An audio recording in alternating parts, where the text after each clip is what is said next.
Comment réagiriez-vous si vous réalisiez qu'une personne vous a agressé alors que vous étiez ivre? Réponse A, vous portez plainte direct sans vous poser de questions. Ou alors, réponse B, finalement, l'alcool vous rend un peu responsable de la situation et vous rend moins victime.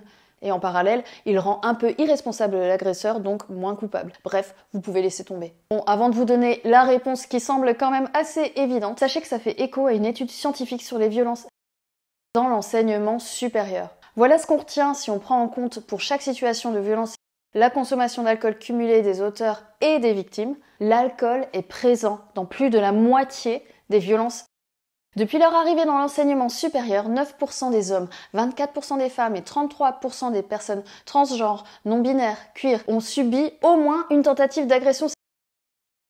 Une tentative de... C'est énorme et si on prend en compte pour chaque situation de la consommation d'alcool cumulée des auteurs et des victimes, l'alcool était ainsi présent dans plus de la moitié des violences.